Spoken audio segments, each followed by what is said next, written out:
नमस्कार आणि स्वागत आहे आपल्या खास मराठी पॉडकास्टमध्ये, ज्याचं नाव आहे संयोजन प्रस्तुत असा मी कसा मी. तुमच्या सर्वांचं मागील भागामध्ये झालेल्या पॉडकास्टसाठी जे भरभरून प्रेम आणि आशीर्वाद दिलात आणि प्रतिसाद दिलात त्याबद्दल मनापासून धन्यवाद. आपण ह्या पॉडकास्टमध्ये इथे आपण भेटतोय ज्या समाजाचा आधारस्तंभ आहेत आणि आजही आपल्या इथे भेटीसाठी आलेले आहेत अशी आसामी व्यक्ती जे मुंबईच्या गतीमध्ये, धावत्या गतीमध्ये अविश्वसनीय व्यवस्थापनेचं नेतृत्व करते आणि ते आहेत आपल्या मुंबईचे डबेवाले. त्यांच्याबद्दलचं जर म्हणाल तर एक जिव्हाळा आणि प्रेम आहे आणि आदर तर आहेच. ते आपल्या मुंबईचे शान आहेत. ही व्यवस्था टिफिन देण्यापुरता मर्यादित नसून तर ती एक सामाजिक, सांघिक आणि व्यवस्थापनेचं आदर्श उदाहरण आहे. तर आपल्या भेटीसाठी आलेले आहेत जे डबेवाल्यांच्या संघटनेचे अध्यक्ष आहेत माननीय श्री रामदासजी, आणि त्यांच्यासोबत आहेत बाळशीराम गोपाळे जे कांदिवलीचे मुकादम म्हणून काम बघतात. चला तर मग जाणून घेऊया त्यांचा आज प्रवास आणि ह्या डबेवाल्यांचं अद्भुत जग. नमस्कार. आज गेले 2-3 वर्ष आठवडाभर आपण आपली अपॉइंटमेंट घेण्यासाठी आपण रोज फोनाफोनी करत होतो. त्यांचं खरोखर जीवन इतकं व्यस्त असतं की त्यांना ह्या सवडीने मुलाखत देण्याचं जरी सांगितलं तरी त्यांना कामापुढे वेळच नसतो.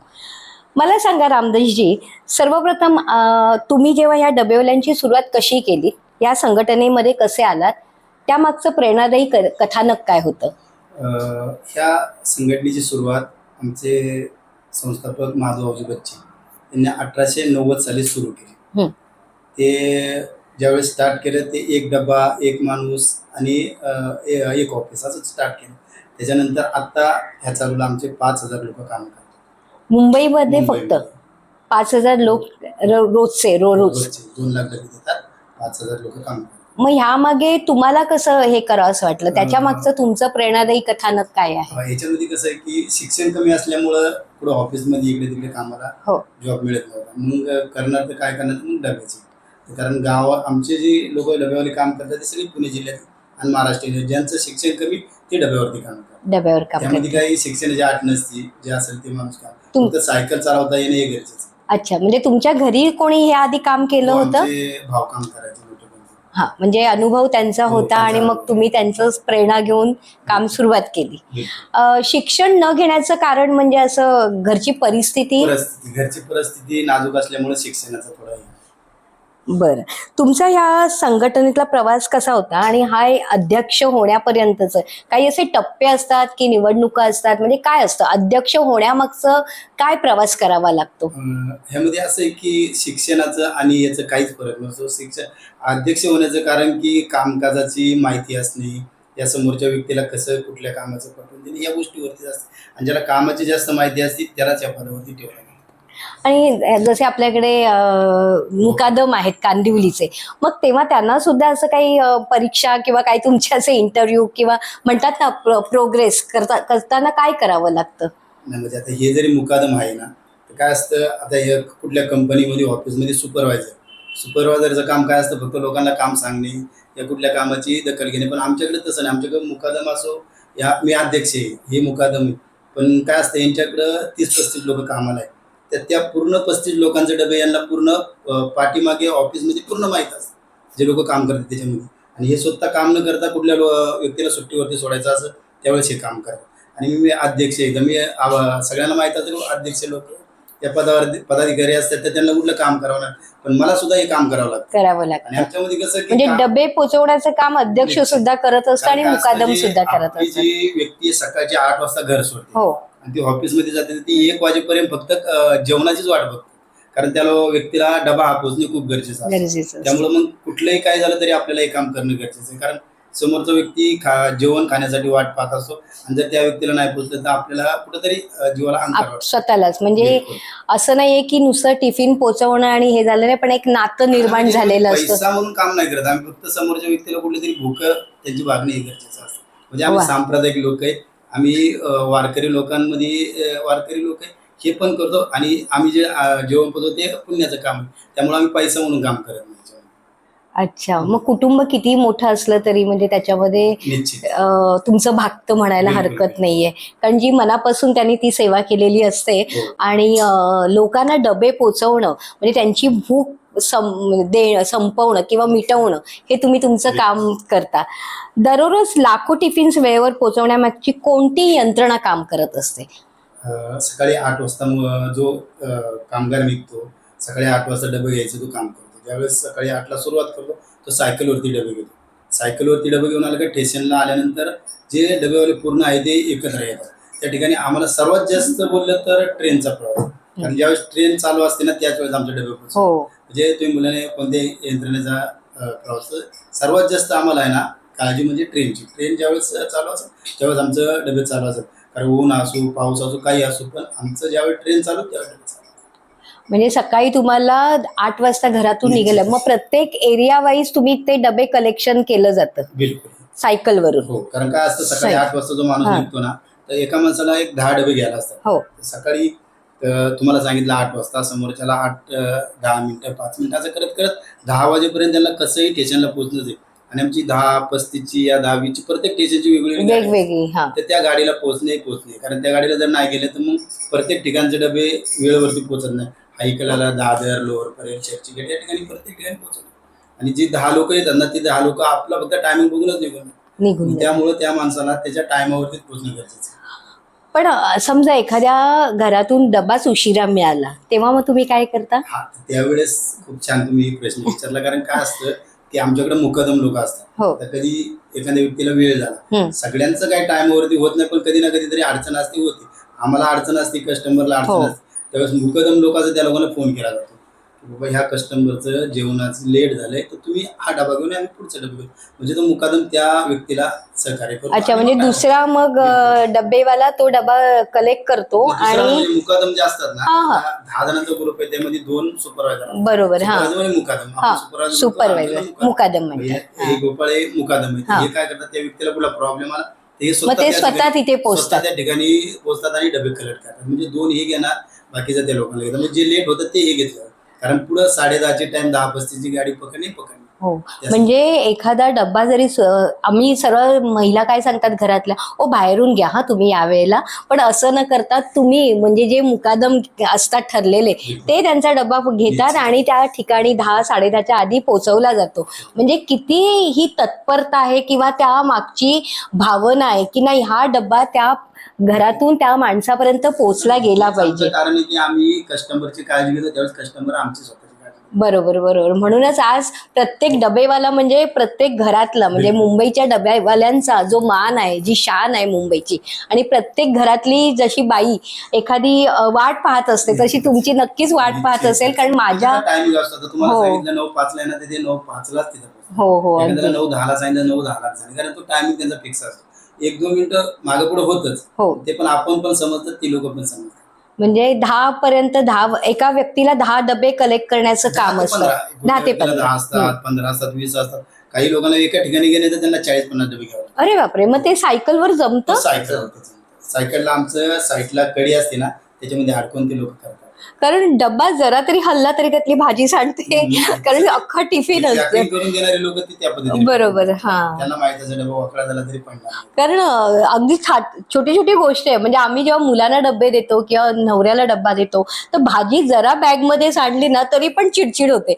मग तसे हे अलगद डबे तुम्ही तोपर्यंत पोहोचवत असतात आणि तो खाणारा पण तृप्त होत असेल. तो खाणाऱ्यांचं काय विशेष असतं की आपला स्वतःचा घरचा डबा येतोय ना, थोडं माग थोडं लीक झालं तर काही प्रॉब्लेम नाही, कारण बाहेरचं खाण्यापेक्षा घरचा डबा द्या. हो ना, हो बरोबर आहे. कारण आत्ताच्या ह्या काळामध्ये हेल्थ कॉन्शियस असणं किंवा घरचं जेवण मिळणं त्यावेळेला, तर तो जो भाग्यवान आहे ते तुमच्यामुळे आहे असं म्हणायला हरकत नाहीये. आणि मला वाटतं हे जेव्हा डबे म्हणजे कारण सारखेच डबे असतात ना, तो काय पिशवी जरी सेम असली तरी आतला डबा सेम असतो, मग त्यासाठी तुम्ही काहीतरी मला वाटतं रंग चिन्ह याबद्दल म्हणजे काहीतरी कोड सिस्टीम आहे. मग ती कोड सिस्टीम काय आहे ती तुम्ही सांगाल का आम्हाला? आमच्याकडे कसं विरार ते चर्चगेट CST ठाणा प्रत्येक स्टेशनला डबे येतात. काही डब्यांची बॅग एकसारखी असते, या पिशवी असते, या डबा पण सारखा असतो. पण आमच्यामध्ये काय असतं, आता बोरवली ठिकाणी कलर लाल असेल, हिरवा असेल, या कांदिवली पिवळा असेल, म्हणजे प्रत्येक स्टेशनला वेगवेगळा कलर आणि ज्याची त्याची मार्किंग वेगळी असते.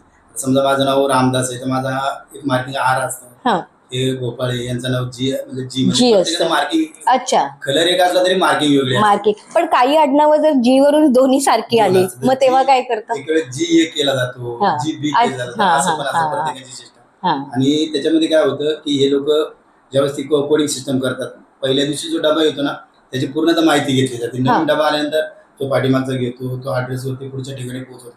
पण एकदा तो रेग्युलर झाला का त्याला काही प्रॉब्लेम नसतो. डब्यावाल्यांचं कसं फक्त कोडिंगवरती चालतं. आता जो डब्यावाला, आपण पहिलेच बोललो होतो की डब्यावाला शिकलेला नाही, हो. तर त्याला ह्याचं काय नाही, फक्त कलरवरती आणि पिशवीवरती अच्छा, हा, हा. त्याला शिक्षणाचं काही गरज नसते.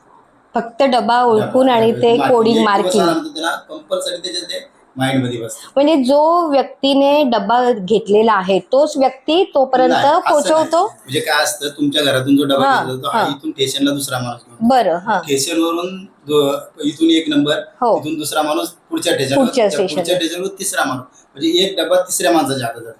म्हणजे तुमच्याकडून जो माणूस घेतो त्याला माहित नाही पुढे कोण नेऊन, हो. आणि तो जो पुढे नेऊन देतो त्याला माहित नाही घरून कोण घेतो, कोण घेतंय, आणि जे खातो त्याला माहित नाही की कोणी घेतला. असं. बापरे, म्हणजे किती कमाल आहे नाही का? म्हणजे जो पहिल्यांदा घेतलेला डब्बा तो तिसरा व्यक्ती पोहोचवतोय. म्हणजे ती जी एकमेकांपासून गेलेली भावना असते, म्हणजे ही भावनाच आहे की तू मी दिलेली जी वस्तू आहे किंवा तो डब्बा आहे त्या व्यक्तीपर्यंत पोहोचवण्याचं काम इतकं विश्वासाने आणि सिताफीने केलं जातं की तो खाणारा देखील माहिती नसतं. जसं ह्यांच्या बोलण्यातून आलंय की पहिला डब्बा कोणी घेतलाय, दुसरा कोणाकडे पोहोचलाय आणि तिसरा देतोय. किती म्हणजे तुमची ही म्हणजे जादूच म्हणायला पाहिजे, कारण असं समजणारच नाही आम्हाला की कसं हे पद्धतीने काम होतंय. नाही, याच्यामध्ये काय असतं की जो डबा घेतो ना मुलगा, त्याला माहित नाही कोण पुढे देणार. हो. फक्त आपलं काम आहे का घेऊन स्टेशनला घेऊन जाणं. आता याच्यात काय होतं, घरून जो घेतो ना, ही कांदिवली स्टेशन आहे, या कांदिवली स्टेशनला 10 लोक असतात. ती पूर्ण स्टेशनला डबे घेऊन सगळे घेऊन जातात. हो, हो. तर ढासे, चर्चगेट, हा. Grand road, lower Parel, Dadar, आणि सगळे स्टेशन असतात ना, म्हणजे असं नाही ना की फक्त तुम्ही चर्चगेटलाच देता, असं काही नाही ना. 10 लोकांमध्ये चर्चगेटला घेऊन जातो. चर्चगेटचा डबे इथून घेऊन जातो. ग्रँड रोडला इथला माणूस कांदिवलीचा, पण प्रत्येक स्टेशनचा माणूस त्या ठिकाणी एक येतो. म्हणजे आपल्या इकडे एक जातो ना, हो, हो, हो.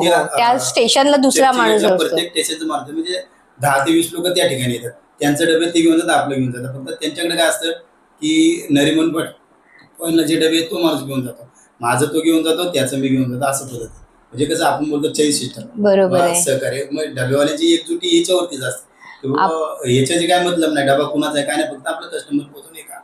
बरोबर. म्हणजे आपण आतापर्यंत मार्केटमध्ये भरपूर चेन सिस्टीमची मार्केटिंग स्कीम पाहिल्या, ती चेनच सिस्टीम होती. पण ह्यांची जी चेन सिस्टीम आहे ती एकमेकांमध्ये इतकी गुंफली गेली आहे की त्या डब्या पोचवण्याचं जी चेन असते ती तुम्ही एकदम एका साखळीसारखं अगदी सहज सुटत गेले. आणि असं पण आहे की तुमची एक संकल्पना आहे की 0 चूक आणि 0 एरर असं तुम्हाला म्हटलं जातं. म्हणजे एकही तुमच्यामध्ये चूक नसते. एखाद दुसरी जी असते त्याला 6 सिग्मा असं काहीतरी नाव पण ठेवलेलं आहे ना, ती प्रत्यक्षात अंमलात आणता, हो की नाही? म्हणजे ती कशी काय, म्हणजे अजिबात कुठेच चूक होत नाही, किंवा एखादी ट्रेन लेट झाली किंवा एखादा व्यक्ती समजा अचानक त्याला घरी जावं लागलं, डबा गेलेला आहे इथून, पण त्याला काहीतरी कामासाठी घरातून बाहेर पडावं, ऑफिसमधून बाहेर, मग तेव्हा कसं काय करतात? त्या डब्याची कशी सोय लावतात? म्हणजे काय असतं, आता तुमचा डबा तुमच्या घरातून घेतला, हो, तो खाणारा व्यक्ती त्या ठिकाणी नाहीये, हा, डबा आमचा त्या ठिकाणी जातो, पण त्या ठिकाणी परत तो डबा रिटर्न आम्ही आणायचा आमचं काम असतं. बरं. जर फोन आला का बाबा खाणारा व्यक्ती नाही, तो डबा परत पाठीमागून परत संध्याकाळचा त्याच घरी नेता, पोचवता. हा. ओ हो हो. म्हणजे बघा, म्हणजे जो दिलेला डब्बा असतो, जर ती व्यक्ती तिथे नसेल तर तो डब्बा सुद्धा सुरक्षित घरी पोहोचवला जातो. कधी कधी काय होतं, घरातून स्टेशनला जातो, हो. त्यावेळेस फोन आला तर आम्ही परत स्टेशनवरून घरी पोहोचतो. कारण कसं तो जेवण असतं, ते जेवण जर अर्धा 1 तास लेट झालं तर ते खराब होऊ शकतं. ते खराब ना, तर खाणारा व्यक्ती पुढं ना पुढं, तो वेस्टेज जाण्यापेक्षा आम्ही परत घरी. बरोबर आहे. कधी आपले कस्टमर आम्हाला सांगतात तुम्ही ते जेवण खा, पण आम्ही कधीच ते जेवण खात नाही, कारण आमच्या घरातून आम्ही डबा घेऊन आणलो असतो. ज्यावेळेस आम्ही 1 वाजेपर्यंत पूर्ण कस्टमरला डबे देतो, त्यावेळेस जो डब्यावाला जो स्वतःचा डबा आणतो तो डबा तो खातो. म्हणजे अन्न फुकट जाऊ नये म्हणून सुद्धा ही लोक काळजी घेतात. मुकादम साहेब, तुम्ही आम्हाला सांगा, म्हणजे ह्याच्यामध्ये जेव्हा तुम्ही अशी सगळे किती लोक तुमच्या हाताखाली काम करत असतात? माझ्याकडे 32 लोक आहेत कांदिवलीमध्ये. मग ग्रुपमध्ये 32 लोक आहेत. हा, आमच्या कांदिवलीत 2 ग्रुप आहेत, ग्रुप वाईजच चालतं. हो. मग मुकादम एकच असतो? नाही, तर माझ्याकडे 32 माणसं आहेत, तर माझ्या ह्याच्यात आम्ही 4 ते 5 जण हा. मुकादम आहोत. अच्छा. पण ते आम्हाला जर सुट्टीवरती एखाद्याला सोडायचं असेल हा. तर आम्ही फक्त एक नेमलेला असतो आमच्या ह्याच्यात, की फक्त त्यालाच सांगायचं की सुट्टीवरती किती सोडायची आणि किती हे करायचे. मग- मग समोरच्यानं जर समजा यांनी जर सुट्टी सांगितली हा. तर मग आम्ही फक्त 3 ते 4च लोक सोडू शकतो. बरं. आपल्याला माहिती आहे की आपण एवढ्या ह्याच्यावरती नाही सोडतो, 3 ते 4 सोडू शकतो सुट्टीवर. मध्ये जे आम्ही मुकादम नेमलेत हम्म. आमच्या ग्रुपमध्ये आता जवळजवळ आम्ही 5 जण आहोत. हो. 5 जणांमध्ये एक आम्ही असा मेन ठेवला की फक्त सुट्टी त्यालाच सांगायची, हा. फक्त सुट्टी त्यालाच सांगायची. हा. मग तो सोडणार, 4 माणसं सोडणार. जर सोडायची असेल, सुट्टीवरती जात असेल तर 4 सोडणार.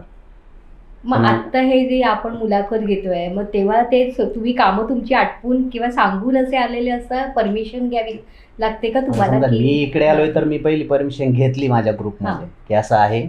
नाही म्हणजे हे पण आहे ना, हा. हे यांच्याला व्यक्ती सुट्टीवरती गेलेला आहे, हा. हे ज्या ठिकाणी काम करतो त्या ठिकाणी दुसरा माणूस पाठवला हा, हा. पण त्या माणसाला डबेच माहीत नाही. हो. पण हे फोनवरती इथं बसून सुद्धा त्या माणसाला पटवतात का या सांगतायत. ठिकाणी हा डबा देतात त्या ठिकाणी. म्हणजे ह्या लोकांना पहिलेच सांगावं लागतं सांगावं की उद्या सुट्टी झालं. कधी कधी एमर्जन्सी आलं तरच बाय चान्स सुट्टी भेटते, नाही तर मग नाही. नाहीतर नाही. निश्चित. पण आज मुलाखत घेताय म्हटलं सगळ्यांना थोडासा बिलकुल आनंद झाला बिलकुल हो असेल ना? सांगण्याचं. कारण बरेच जण अशी तसं नाही म्हटलं तरी तुमच्या आता हे ह्या मुलाखती ठिकाणी झालेल्या मुलाखत होत्या. देतात तरी पण हे कामावरती आहे. हो, हो. म्हणजे त्या ठिकाणी ते कामावरती पण हो, इकडनं त्या लोकांना फोन करून सांग.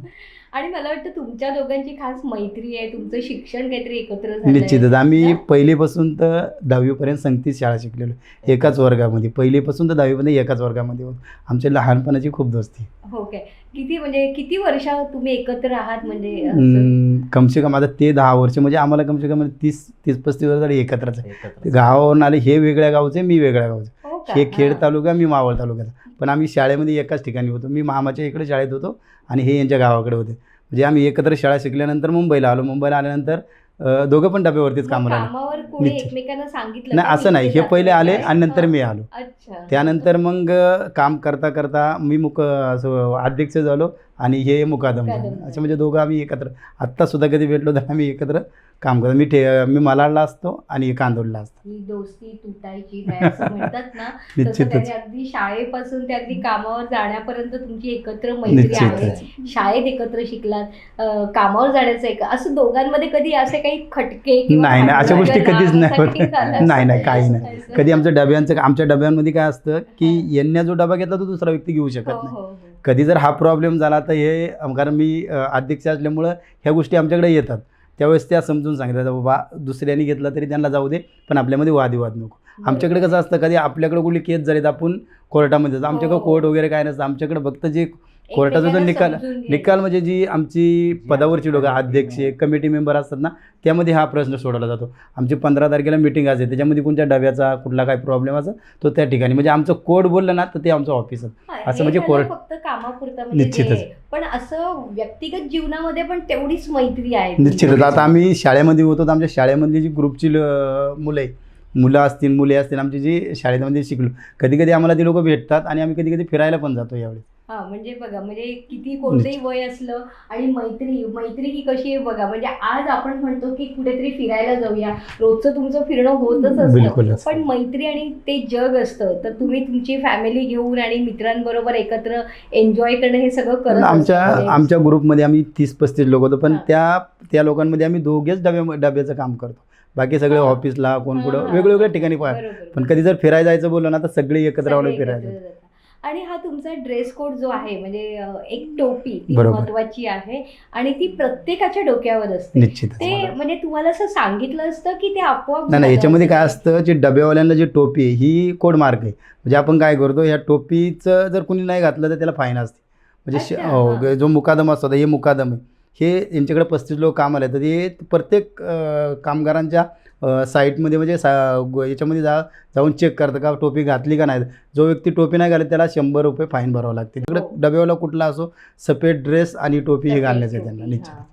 म्हणजे एक ते प्रतीकच झालं. बरोबर. म्हणजे आम्ही पण असं जेव्हा बघतो ना सकाळी ट्रेननी जाताना वगैरे, जेव्हा त्या मी तर असं बघते की ते सायकलवरचे डबे तेव्हा पण कुतूहल असतं कसं हा डबा देत असते म्हणजे आणि अगदी लांबून जरी पाहिलं तरी आम्हाला कळतं की आपले मुंबईचे बरोबर. डबेवाले आलेत आणि ती आम्ही तुमच्याच म्हणजे धुंदीत आणि असतो. आमच्याकडे पहिल्यापासून ही सवय आहे, कारण का जर टोपी घातली ना लांबून जरी पाहिलं ना आपण हो. तर डोक्यावरती टोपी असल्यास आपल्याला ओळखतं का बा हा आपला डबेवाला आहे. मग डबेवाला त्यावेळेस आहे. कळतं हो, हो. की हा इकडनं आला तिकडनं आला, म्हणजे काही धुंडायची गर्दीमध्ये सुद्धा काही प्रॉब्लेम नाही का त्याला सापडू शकतो. एकदा हो. कुठं ट्रेनमध्ये जरी गेलं तर ब्रिजवरती त्याच आपल्याला दिसणारच ऑटोमॅटिक डबेवाला आहे. मला वाटतं आणि वारकरी संप्रदायातला मोठा भाग म्हणजे तुमचा डबेवाल्यांचा निश्चितच. आहे आणि खरोखर त्यांच्या त्या टिळा लावण्याच्या मागेच म्हणजे तो हा वारकरी संप्रदायातलाच आहे आणि ते आहेत आपले मुंबईचे डबेवाले. बरोबर. म्हणजे काम जरी असलं त्याच्याबरोबर देवाची भक्ती करणं, त्या पंढरपुराला जाऊन भेटणं हे सुद्धा तुम्ही प्रत्येक जणांनी केलेलं आहे. केलेलं. त्या पंढरपुराच्या वारीबद्दल काय म्हणाल, म्हणजे तेव्हा कसे काय सुट्टीचा आमचे वगैरे? डबेवाले 90% तर वारकरी हो, संप्रदायामध्ये, हो. कारण आमच्या वाडवडिलांपासून हीच परंपरा चालली. कारण आमची आषाढी आणि कार्तिकी एकादशीला कार्तिकी, हो. 2 दिवस आम्ही पूर्ण बंद ठेवतो. हो. वर्षातून 2 वेळा बंद असतं, कारण आषाढी वारी पंढरपूरची असते. तर पंढरपूरच्या वारीला काही डबेवाले आपली पायवारी चालतात, कारण जी वारकरी लोक असतात त्यांमध्ये चालत हो. काही लोक 15 दिवस, काही लोक महिनाभर. आणि आमची 2 संस्था आहे, एक ट्रस्ट आणि एक असोसिएशन. हा. तर मी असोसिएशनचा अध्यक्ष हे डबेवाल्यांचं काम पाहतो आणि ट्रस्टचं वेगळं असतं. ट्रस्ट बोलल्यानंतर आमच्याकडं आळंदी, पंढरपूर, हा. जेजुरी ह्या ठिकाणी धर्मशाळा आहे. ते ही इकडनं जी लोक जातात ना हा. वारीला लोक जाणार, त्या लोकांना कमीत कमी पैशामध्ये राहण्याची सोय तिथे आम्ही करतो. राहण्याची सोय होते. हो, आम्ही राहण्याची सोय करतो त्या ठिकाणी. म्हणजे कसं लोकांना सुविधा नसते तर त्या सुविधा, कारण का आमच्याकडे सगळी वारकरी असतात आणि हो. वारकरीमध्ये लोक आल्यानंतर त्या ठिकाणी भजन कीर्तन हे केलं जातं. सगळं जातं. तर राहण्याची सोय आम्ही आहे ना कमीत कमी पैशामध्ये लोकांना त्या ठिकाणी करतो. हा. असे कारण पण ती वारीच काही चुकवत नाही. वारी कधीच ना, आमची प्रत्येक वर्षी आषाढी आणि कार्तिकी 2 दिवस हे बंद ठेवलंच जातं. म्हणजे ती ट्रस्ट आहे ही आपली डबेवाल्यांची डबेवाल्यांचे trust. म्हणजे आमचे डबेवाल्यांचे ट्रस्ट आणि असोसिएशन डबेवाल्यांचंच आहे. पण काय होतं ट्रस्ट म्हणजे बोललं की आळंदी, हो, पंढरपूर, मग जेजुरी ते फिरण्याचं झालं. अजून ट्रस्टच्या मार्फत तुम्हाला काय सेवा लोकांना दिली आता हे कामगारांची सुविधा, हा. कुठलं पॉलिसी, शाळेच्या बरं. मुलांचे हा, शिक्षण, हा. ह्या गोष्टी केल्या ते जातात त्याच्यातून त्यामध्ये. हो, केलं जातं. निश्चित. मग प्रत्येक तुमच्या शाळेत आता मुलं शिकतायत. हो, पूर्वी कसं आता मगाशी तुम्ही बरोबर. बोललात की आमचं शिक्षण कमी असल्यामुळे मग नोकरीसाठी बरोबर. प्रश्न येत होता, पण आता तुम्हालाही कळलंय की माझा मुलगाही शिकला पाहिजे. त्यामुळे तुमच्या संघटनेने ही सोय केलेली आहे की त्यांची ट्रस्ट आहे. त्या ट्रस्ट मार्फत तुम्ही तुमचं आरोग्य म्हणा बरोबर. किंवा मुलांचं शिक्षण हो. हे त्याच्यातून दिलं म्हणजे जातं. ट्रस्टचं काम काय आहे की कुठून निधी आणणे, हो. आपल्या कामगारांसाठी कुठली हो. गोष्टीचं वा मेडिक्लेम हो, असेल, हो. या अशा मुलांचं शाळेचं असेल, या कुठल्या काय अडचणी आल्या तर ट्रस्टच्या ट्रस्टच्या मार्फत माध्यमातून केलं केलं जातं. त्या काही अडचणी येतात म्हणजे जे काही रिसर्च पेपर वगैरे तुमचे काय आय कार्ड असेल किंवा तुमच्या जॉईन झालेल्या पेपर हेच दाखवायला लागतात बिलकुल. ना त्याच्यामध्ये. आणि मग कोविडच्या दरम्यान बराचसा असा समाज सगळीकडे हाकार माजला होता, हो, म्हणजे बाहेर पडण्याची सुद्धा मुभा नव्हती. मग अशा वेळेस तुम्ही समाजासाठी काय योगदान केलं? त्या नाही. काळात तुम्हाला कोणती आव्हानं आली? कोविडचं बोललं तर खूप अवघड, आमच्यासाठी खूप अवघड गेलेलं आहे. कारण काय होतं, आम्ही लोकांना डबे पोचवतो पण त्या टायमाला आमचंच खायचं मुश्किल हो, झालं. वांदे झाले. मग असं करता करता अनेक लोकांपर्यंत गेले की डबेवाले लोकांना जेवण देत होते पण डबेवाल्यांचंच खाण्याचं वांदं झालं. तर मग अनेक लोकांनी डबेवाल्यांचं सर्च करून डबेवाल्यांना त्यांना ते अन्न जे आहे तिकडनं पाठवलं गेलं. हम्म. पण जे आम्हाला जेवढं लागत होते आम्ही आमच्या कामगारांसाठी वापरलं, त्यातून उरलेलं जे लोकांना गरज होती त्या लोकांपर्यंत पोहोचत. कारण आमचे ट्रस्ट होते ना, ट्रस्टमध्ये अनेक लोकांनी दिलं, अनेक लोकांनी अन्न असेल काय असेल जे गरजूवरती वस्तू आहे सगळ्या दिल्या. पण आम्ही जे आमच्या कामगारांना जेवढं लागत होतं तेवढंच वापरलं. जे बाकीचं होतं ते अनेक लोकांना, म्हणजे आपल्या लोकांना पण दिलं आणि बाहेरच्या. बाहेर. कारण आमच्या लोकांचं कामच आहे की बा आपण तेव्हा डबे खाली- व्यवस्था सुरू होती? डब्याची सुविधा बंद होती बंदच त्यावेळेस. होती ना एक वर्षभर पूर्णपणे. डब्याची हो, सुविधा पूर्ण बंद बंद होती. मग तेच. आमचे डबेवाले ह्या ठिकाणून गेल्यानंतर प्रत्येकाकडे पैसा नव्हताच. हो, ह्या ठिकाणी गावी गेल्यानंतर करणार काय काय सगळं, हो. कोणी शेतीवाडी केली, कुठं काय कुठं कंपनीमध्ये याच्यामध्ये काम करून त्या लोकांनी आपली. आणि तेव्हाही तो तुमचा वर्ग पूर्ण काही जण निश्चितच. गावी हो, स्थलांतर आत्ता झाले. तिकडनं आल्यानंतर सुद्धा कामगार इकडे आल्यानंतर डब्याची सुविधा थोडी कमी होती. हो. म्हणजे आत्ता थोडं कुठं तरी परत वाढत आलं. सुरुवात हो, झाली. निश्चित. कारण मध्ये सगळे ऑनलाईन work घरूनच from काम home करायचे, हो. कारण त्यामुळे डबे पण निघत नव्हते, थोडेफार निघत. पण ते आपल्या पण लोक त्यामध्ये कुणाची नोकरी नाही ना गेली, म्हणजे समजा आता कोविडमध्ये बऱ्याचशा नोकऱ्या मुलांच्या गेल्या नाही, किंवा काही- डबेवाल्यांचे गेले काय नोकऱ्या, म्हणजे डबेवाल्यांचे जे काम करत होते आमचे फक्त हा. डब्यांचंच काम होतं. हो, हो. कारण जे लोक, आता आम्ही काय केलं, जेवढे लोक आले तेवढी घेतली, पण काही लोक आमची गावालाच आहे. कारण सगळीच लोक एकत्र काम करू शकत नाही, कारण ह्या लोकांना जो पगार भेटणार थोडा कमीच भेटणार. आणि त्यामध्ये आमची लोक कोविडमध्ये काम करायचे, फक्त कोविडमध्ये थोडी लोक काम करायचे, कारण जे डॉक्टर लोकांचे डबे आहे ना तेच पोचायचं, कारण डॉक्टर लोक समाजाची सेवा करतात. तर आम्ही लोक तेच डबे पोचायचो, बाकी कुठले डबे पोचत नव्हतं. कारण कसं लोकांची आज जीव वाचवायचं त्यांचं काम होतं, पण त्यांना खायला घालायचं आमच्या डबेवाल्याचं काम होतं. तर आमच्या डबेवाले लॉकडाऊनमध्ये पण काम करायचे, पण तेच डॉक्टर लोकांचे डबे पोचायचे. मग ह्याच्यामध्ये असं आहे का, म्हणजे आता मुकादमची पोस्ट जी असते तर त्याची काही निवड असते, म्हणजे किती वर्षांनी निवड होते? नाही, असं काही नाही. मुकदमांची अशी निवड म्हणजे काही ठराविक हे नसतं. मुकदमांचं फक्त कामावरती असतं, त्याला काम करण्याची. हो. अच्छा, अध्यक्षाची किती सालानंतर? नाही, त्याच्या कामावरती असतं, म्हणजे अध्यक्षांची कामकाज कसं असतंय, वाटलं का बाबा हे लोक चांगलंच काम करतात तर म्हणजे 5 वर्षाची आमची निवड असते. पण 5 वर्षानंतर वाटलं का हे लोक चांगलं काम करतात यांना परत ठेवायचं. हो, परत 5 वर्ष निश्चित. आणि ह्यामध्ये तुमचा फक्त पगार असतो की म्हणजे रिटायरमेंट झाल्यावर काही मिळकत, म्हणजे जसं काही रिटायरमेंटची अमाऊंट मिळते किंवा पेन्शन प्लॅन असतो तुम्हाला, असं काही आहे ह्याच्यामध्ये? निश्चितच. याच्यामध्ये कसं आहे, आमचं डब्यावाला जो काम करतो ना, ज्यावेळेस 10 जणांचा ग्रुप असतो तर त्याला नवीन आल्यानंतर त्याला जे डिपॉझिट भरावं लागतं, म्हणजे काय असेल 10,000 20,000 असं डिपॉझिट असतं. आणि ज्यावेळेस डिपॉझिट भरतो ना त्यावेळेस जे काम करतात ना तर त्यांना सगळ्यांना सारखा पेमेंट भेटतो. म्हणजे पेमेंटचं असं नाही की बाबा मला जास्त यांना कमी, त्यांना तसं काय नाही, सगळ्यांना सारखं. आणि सगळ्यांना सारखं. कारण का आमच्याकडे असतं आता यांची 10 लोक आहे, तर ह्या 10 लोकांमध्ये 8 लोक काम करतात, 2 लोक सुपरवायझर आहे, म्हणजे मुकादम आहे. तर त्या मुकादमाला पण ते आता मुकादम काम करतात, मग त्यांना पगार कुठून देणार? जे लोक काम करतात ते डबे घेतात. मग ह्या लोकांना पण सगळ्यांना सारखं. आमचा 10 तारखेला त्या लोकांचा पूर्ण हिसाब किताब असतो, तर त्या टायमाला ह्या लोकांना पगार दिला जातो. तर त्याच्यानंतर मग हे झाल्यानंतर यांना सगळ्यांना सारखं दिलं जातं आणि मग हे होतं. रिटायरमेंटचं बोलतात आपण, कसं आहे की ज्यावेळेस पैसे भरतो तर तेच ज्यावेळेस आपण सोडून जातो ना, ते आपण सोडून जातो ना त्यावेळेस ती अमाऊंट त्याला दिली जाते, तीच रिटायरमेंट. हो. आणि आमच्याकडे कामाचं असं नाही की बाबा येण्या 30 वर्षे 40, तसं काही नाही. आमच्याकडे 60 70 वर्षापर्यंत निश्चितच. ज्याला काम रिटायरमेंट नसतं, ज्याला काम करायची इच्छा आहे तो कधी किती याच्यामध्ये 60 वर्षाचा 70 करू शकतो, काही त्याच्यामध्ये काही प्रॉब्लेम नाही. बरं, म्हणजे ह्याच्यामध्ये फक्त पेन्शन प्लॅन आहे तुम्हाला? नाही, पेन्शन प्लॅन काय नाही. नाहीये ना. असं. आणि मला वाटतं आजच्या महिला डबेवाल्यांची संघटना असा काही भाग आहे का, त्यांचा काही वेगळा अनुभव आहे का? नाही, महिला डबेवाल्यांचं कसं की बाबा काही लोकांची गरज आहे, म्हणजे आता काही लोकांचे जे मिस्टरचा ऑफ झाला त्यानंतर करणार काय, मुलं लहान असल्यानंतर हे लेडीज लोक काम करतात. काम करण्याचं त्यांना सायकलनं चालवतात, चालत जेवढे डबे घेतात ती घेऊन. पण जी काम करणारी टोळी असते, ग्रुप असतो, त्या ग्रुपमध्ये ह्या लोकांना समावेश करून सांभाळून घेतलं जातं की बाबा लेडीज आहे, हे डबे 10 डबे आणल्यानंतर ती बिचारी आपली ते डबे देऊन. काही लोक काय बोलतात तुम्ही घरी जा, आता संध्याकाळी येऊ नका, असं म्हणजे ग्रुपवरती असतं. मग त्यामुळे त्या लोकांचं 2 रुपये त्यांना कसं तरी भेटलं. लहान मुलं असल्याचं शाळेचं हे ते कसं चालवणार. साधारण किती असतील म्हणजे महिला? पुरुष एकूण संख्या 5,000 तरी आहेत ना डबेवाल्यांची. महिलांची अशी कितपत संख्या आहे? महिलांची तरी एक 8-10 असेल आपल्याकडे. 8-10 लेडीज. काही ठराविक ठिकाणी आपण 5,000 लोक बोलतो. आमची लॉकडाऊनच्या अगोदर 5,000 होती, पण आता कमी झाली, कारण कामकाज कमी झालं ना, त्याच्यामुळे लोक पण कमी झाले. म्हणजे 8-10 महिला तरी अजून निश्चितच त्यांनी केलेली आहे. काही महिला बाईकवरती पण, त्यांना बाईक ज्या नाही ते बाईकवरती डबे घेतात. काहींना गाडीत चालवता येत नाही, सायकलला गाडी नाही तर ते आपली चालत घेऊन येतात. पण ह्या तुमच्या डबेवाल्यांमध्ये तरुण वर्ग आहे, म्हणजे मुलं आहेत त्याच्यामध्ये? आहे ना, काही लोकांचं वडील जे वयस्कर झाल्यानंतर मुलं पण कामाला येतात. काही लोकांना शौक आहे की बा डबेवाल्यांचंच काम करायचं, काहींना नाही वाटत तर ते नाही करत. पण ज्या लोकांना शौकीन आहे ना, ती बोलते शाळा शिक्षण झालं तरी ती लोक डब्यांचं काम करतात. हो, काही लोकांना आवड आहे त्या गोष्टीची.